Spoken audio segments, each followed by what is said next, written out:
Good evening. I am Tiffany Hokumbanger, and this is the Worldwide News.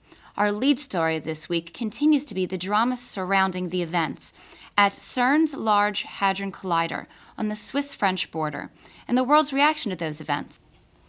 More on this world-shattering news after this. Anxious? Sad? Depressed? Put some spring in your step with Somafil. And we're back.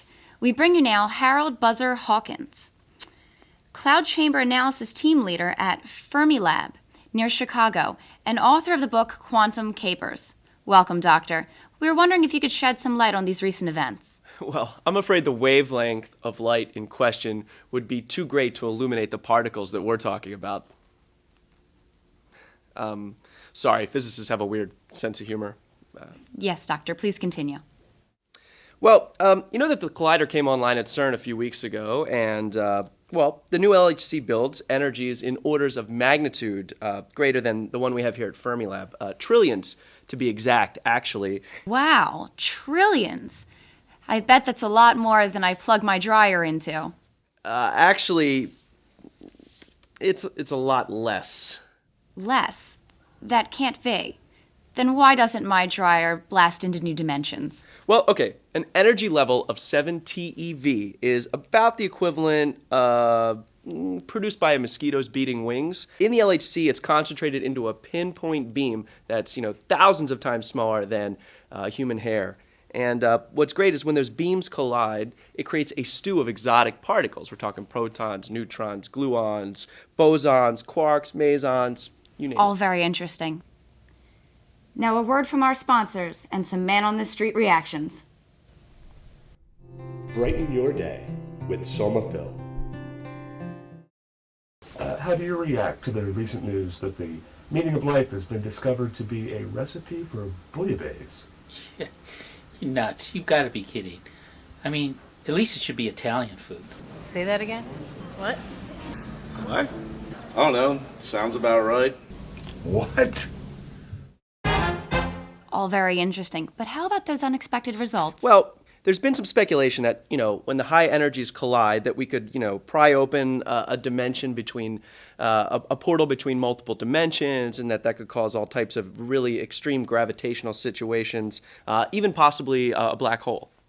Black hole? That sounds dangerous. Well, theoretically, it could start a chain reaction and gradually swallowing more and more of the mass around it.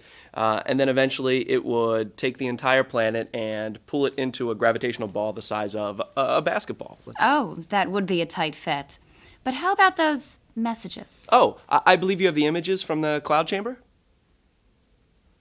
The trails you see on the graph represent the paths taken by the quantum particles released in the collision.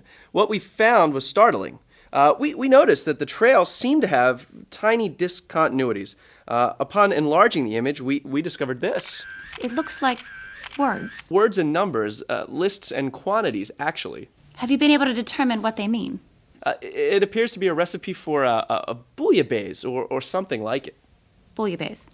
Well, soup, madam. The ingredients are slightly different, but basically it's the recipe for soup. And considering the source, I guess we could say it's primordial soup. Primordial soup. We postulate that in the microseconds after the Big Bang, all matter and energy in the universe consisted of a mostly uniform stew of quarks and gluons. During the ensuing period of inflation, the universe expanded millions of years very rapidly. Inflation. I think I experienced that last night after my burrito dinner. Yeah, well, in the case of the universe, the clumps and turbulence, they're the seeds that really created the galaxies and other planetary structures. So, will you try this recipe? Try it? We'd have to do a ton of research to even understand what we were trying to deal with. Try it.